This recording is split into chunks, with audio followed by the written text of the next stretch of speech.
What's up, everybody? My name is Scott Paddock, and today we're going to talk about the key to great sounding funk improv.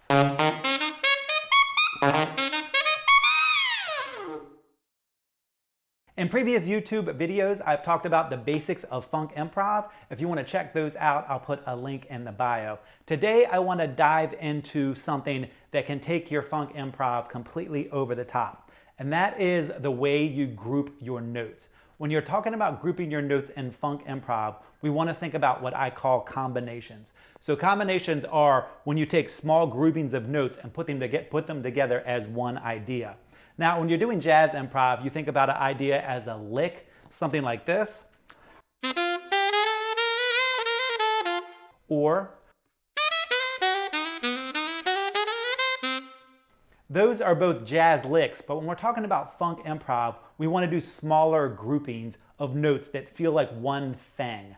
So what I'm talking about is if you take one or two notes and play it as a short, simple idea. Like that is a combination. That's a funk combination. I'm playing G, A, G, A. Or even just doing it on one note. I'll do it on an A. Something like that. Thinking about that as one thing, one combination. So when you start thinking about your funk improv as combinations, your funk improv is going to start to sound really, really good. Now I'm going to do a combination using two notes. That combination was a little bit longer, but what I'm doing is taking the idea of that combination and doing a variation on it. So even though I have all those notes, the real combination is that. I can take that little nugget and I can keep varying it.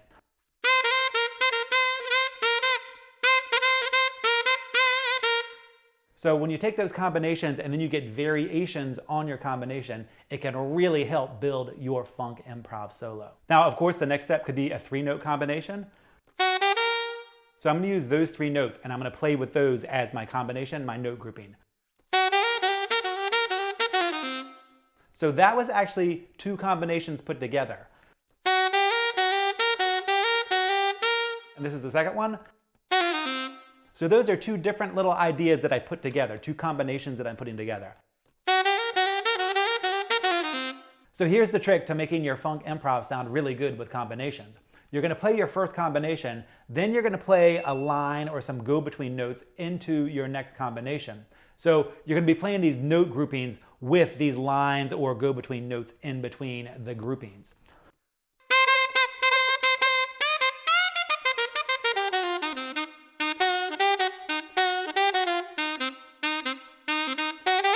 So when I play a combination with a line going into another combination, it really gives the solo a lot of forward motion, it gives it a lot of texture, and it gives you a lot of ideas and a lot of theme development throughout your solo. Now, when I'm just playing it solo sax, it doesn't quite make as much sense, but when I play it with a backing track, you'll hear exactly what I'm talking about.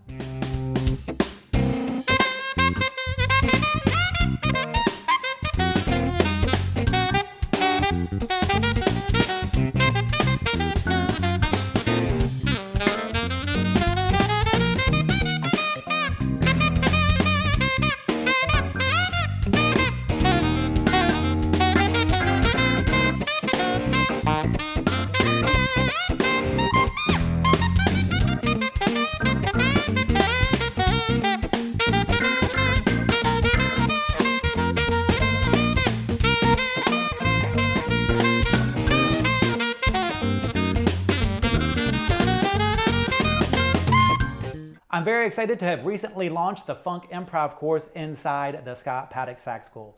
This has been a highly requested course and it is one of my favorite things to teach, so I'm super excited to offer that inside my sax school now. In the Funk Improv course, I start off by showing you the basics of funk improvisation, and then I will teach you 10 popular funk songs, and with each song I'll show you some different techniques and concepts that you'll be able to use on any funk, pop, R&B, or like more modern style of music that you're going to be improvising on. So if that's what you're into, if you'd like to learn a lot more about funk improvisation, I'd like to invite you to check out the Scott Paddock Sax School. When I start using combinations, it gives the listener things to grasp onto. They can hear or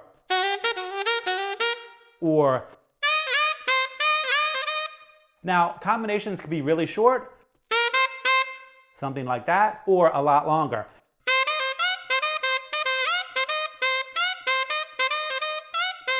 But what I want you to really start thinking about with your funk improv is playing groupings of notes that act as one thing instead of individual notes.